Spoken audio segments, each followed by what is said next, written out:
Hello all, welcome back to the channel. Those who've been here before, welcome. Newbies, I've learned I need to ask at the start of these videos, please give it a like, consider subscribing.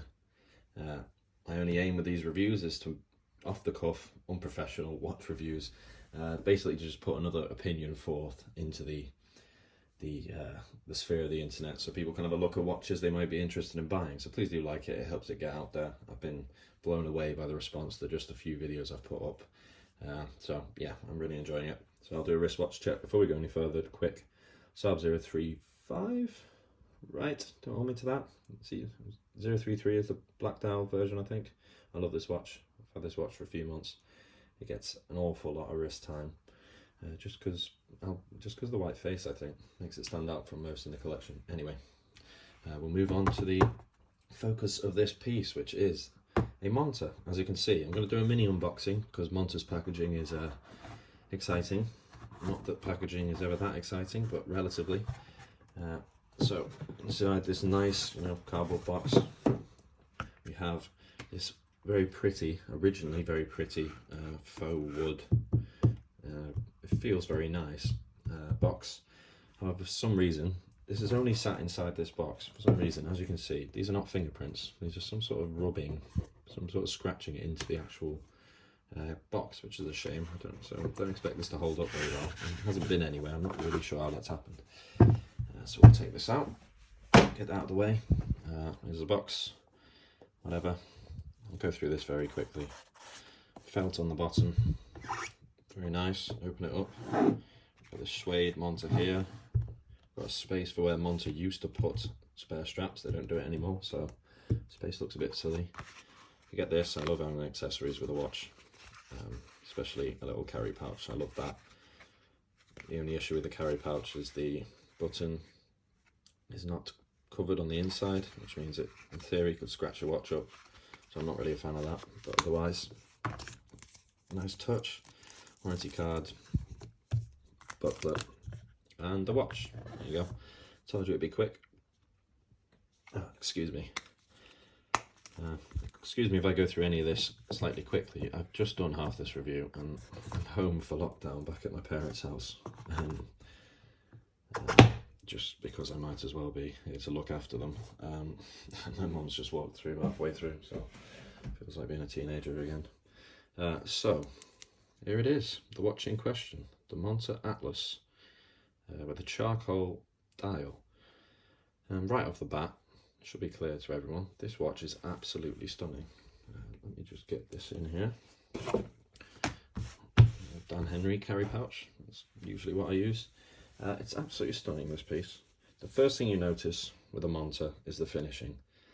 These are not cheap watches. I think when I got this, I was in America at the time. I was living in America, so I think I paid maybe brand new, maybe $1,700-ish. It's now up to $1,950, I think. So say £1,400, £1,500 ish. But the first thing you will notice is it's just stunning. The finishing, the quality, it just feels so much more valuable than any watch I've owned below £2,000 before. And I haven't owned a huge amount, but I've had relatively a lot of experience. I've held plenty in that price range. There's not really much that comes close to this. This review is going to be a bit of a paradox, however, because I've owned this for a few months, 6 months at least now, probably longer. And I don't buy watches to sell them, I buy watches to keep them. But this is getting sold. In fact, it's already been sold. This is going out today. And you're going to hear me speak almost entirely positively of this watch, and yet it's got sold, so we'll speak about that later. Some basic stats to go through quick. You can find them in the internet, so I won't spend too long on it, but 38.5mm case. I haven't got my calipers with me here, so I can't double check that. 10.2mm thickness, 47mm lug to lug, 20mm lug width. Easy for changing straps out. It's got 150 meters, as you can see on the dial, of water resistance.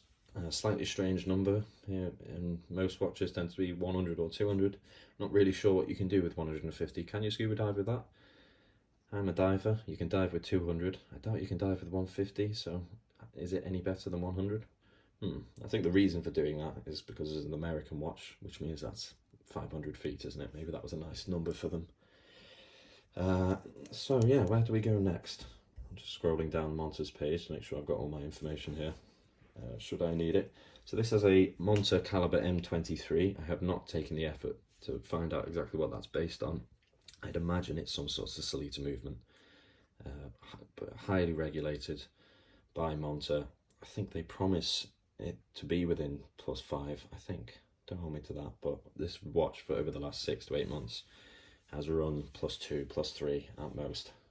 It's run perfectly.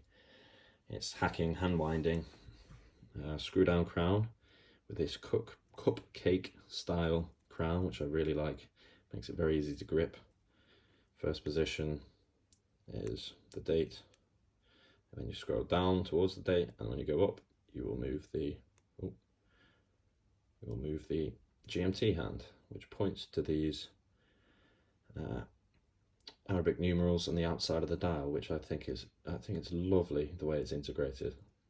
You know, there's not many watches out there like this, you know, which have this sort of style, but with GMT. If you know anything about my channel, I love GMT watches.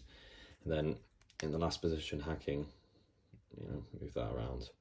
It's not an independent jumping GMT hour hand, but I actually think these are more practical. People are obsessed with the Rolex jumping hour hand. I actually think it's more practical to be able to jump that in most cases, unless you are constantly changing time zones. And screw it back in. Signed crown. It really satisfyingly, for my OCD, lines up. Technically, it doesn't line up because Monta's logo is that way up, isn't it? But feels like it lines up perfectly with the case, which I really enjoy. And you screw it in. Yeah, so we'll move on to the finishing. That's really the main thing you notice with this watch. It's just the build quality. The finishing is just, it's like nothing I've held below £2,000. Monta really are unrivaled as far as I'm concerned, below that price range in terms of finishing. Maybe there's watches with in-house movements, for example, that, you know, have that over Monta, but I don't think anyone touches them in terms of finishing. So you have this. I hope it comes across on my crappy iPhone camera. If these brush sides, chamfered polished edge, brushed again and polished there on the inside, got polished underneath as well. This brush bezel, sapphire glass, a sapphire crystal. Is it? Let me find. Ooh, with 7 layers of anti-reflective coating on the underside. Monta proudly say. It's flat and beveled crystal. You get these. I really like the polished edges, the inside of the lugs as well, before the bezel. I'll try and hold this stiller. Sorry, shaking around a bit. The dial is stunning. It's this charcoal, so it's not black. It almost looks brown in some lights. It really is very pretty. You've got this accent of red. You've also got the red accents and the even numbers on the indices around here. The indices are applied. They're raised off the dial. And maybe Monta's the Monta Atlas and the Monta GMT watches most famous feature is that GMT hand is actually bent at the end, as you'll see there, to go over these indices, which I think it's so cool to look at up close. It's really pretty. Hands are finished lovely. And you've got a date windowed down at the 6 o'clock there, Swiss made below that. I prefer a 6 o'clock date to any other position. Keeps that symmetry. I need to remember, there's another thing I need to remember in these videos. Set the watch to the most aesthetically pleasing time. So we'll set it around about, set it around about there so you can see a bit more of the face. Yeah, as I said, the crown action is amazing. Screwing it back in is so smooth. And then we'll move on to this bracelet, because this bracelet really is fantastic. I really mean that. It's hard to, you know, say something like this is one of the best bracelet I've ever held, because I've held some very nice watches, some very nice bracelets, you know. But it really is comparable to Tudor and to the Rolexes I've held and owned. I've only owned one Rolex, but it really is close. At least, you know, for the price you're paying, there's nothing comparable. Fully articulating, so you can do that. This clasp picks up a lot of scratches, I will say, this clasp, but feels very solid. Fold over. Has ceramic, I believe. Let me look over the camera so I can see. Oh no, it doesn't have ceramic in the normal fastening, but I'll show you in a second where it does have ceramic. Really nicely finished there with Monta. I like the way you can look through that hole. It's interesting. Fully machined, it's not pressed, fully machined clasp. And then Monta also has this added feature, this added bonus of a on-the-fly adjustment, which is just why every watch in the world doesn't have this. I will never understand. It's so useful for a watch with a bracelet. I love bracelets. That's how I wear almost all my watches. So all you do is you fold it down. This is where the ceramic beads are, I believe. Yeah, there they are. You'll see. So that's got ceramic beads to stop that wearing away over time, and it means you always get a great fit with this. So you don't need micro adjusts. The individual links are quite short anyway. And then going over to the back, you've got a display case back, despite it being this thin, despite the GMT movement, despite 150 meters water resistance, you've still got a display case back. It says 500 feet, 150 meters, Swiss made. I think that's the number. I think they only made 500 of each of these, but they're still selling, so they haven't sold out in almost a year now. So not super popular, clearly, the watch, but it is absolutely stunning. And then you've got, I'm really not filming this well, do excuse me, this rotor, there's stripes, Monta logo in gold, really nice finishing, blue screws. Yeah, it's stunning. It's a stunning, stunning watch. Just think quick if there's anything I've missed. 42-hour power reserve. Yeah, that's about it. And the loom is, you've got these sword style hands in the indices as well. On the GMT hand, the loom is BGW9 Super Luminova. I'm not actually sure. See if I can see it. I don't think, I can't tell you if the indices for the GMT are actually loomed as well. Sorry, I'm getting distracted here. So yeah, that's just about every base covered. But why am I selling it? That's the question. This, to me, should be, I really thought when I bought it, this would be the perfect watch. As I say, I love GMTs. I love the styling of this. 38.5 millimeters should be, in theory, should be a great case size for me. I like smaller watches, you know. I believe that's 38, isn't it? The Saab 035. But for some reason, it hasn't quite worked for me. So I'll try and put it into words. The first thing is, it looks a lot better off the wrist than on it, to me. A lot of this is going to be subjective, so please don't hold it to me. For some reason, when it's on the wrist, it sort of disappears a bit. Maybe it's the flat, maybe it's how thin it is, maybe it's the fact you've got that flat crystal. I don't know, it sort of disappears a bit, is the first point. The only real major negative I have with the watch in general is that underside of that clasp, the fold over bit, is quite long, so it doesn't really, you know, it's much longer than the actual clasp itself, if you can see what I mean. So it does stick out, and you get this little fold here in the bracelet on what is otherwise an absolutely perfect bracelet. So that's the first thing. The second thing, the dial, although stunning, the dial colour, charcoal, really in a lot of lights it looks brown. I'm not a huge fan of brown faced watches. You know, it's not the coolest colour. So yeah, they call it charcoal, but coal doesn't look like that, does it? That's brown really, isn't it? And third negative, it wears a lot larger than 38.5. It wears, to me, more like a 40. And a 40 without a bezel is too big by my reckoning. That's only, again, my personal taste. If a watch is not going to have a bezel, I think it's just because it has such a big face, you know, with this thin brushed bezel around the outside.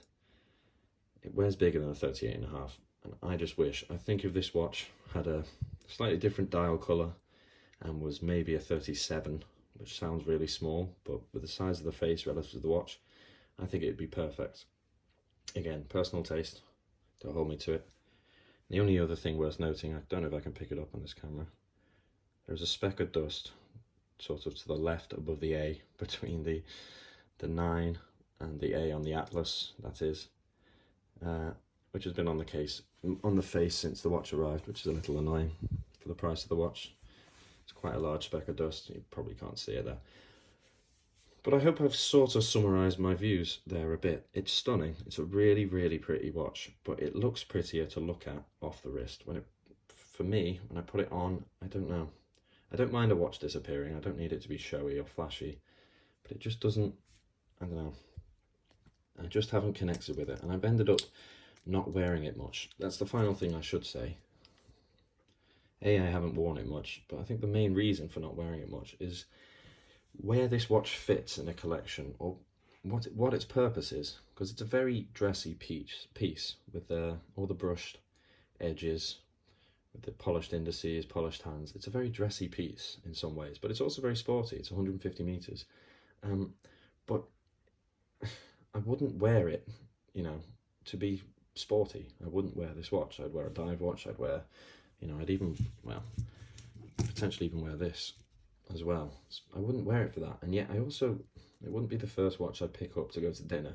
So that's the main reason it's getting sold in the end. It just hasn't been worn much. I'm going to attempt to show you the lume before I finish. I'd have to close the curtains as well. Can you see anything in there? The lume's really good. You can't really see anything, can you? Apologies, not very professional. I'm just looming it up in a light for a second. Yeah, you can tell there, it's really good lume. I really like the blue lume of BGW9, definitely my favourite colour of lume to have. So yeah, I really don't have any complaints. Yeah, maybe the GMT Arabics being loomed would make it more practical for use as a GMT watch. But yeah, there's very few complaints to have, and yet it's getting sold. So all of those complaints are subjective, really. So maybe this is still the perfect watch for you. I should point out my wrist is 7 inches at most on a good day, on a hot day. Just below 7 inches, really. So make of that what you will. I think it's slightly too large for my taste, but I do like smaller watches. So there you go. That is the Monta Atlas GMT. Thanks for sticking with me. If you bothered to stick with the whole of this review, please give it a like. Let it reach more people. And I'll see you in the next one. Thanks a lot, guys. Enjoy.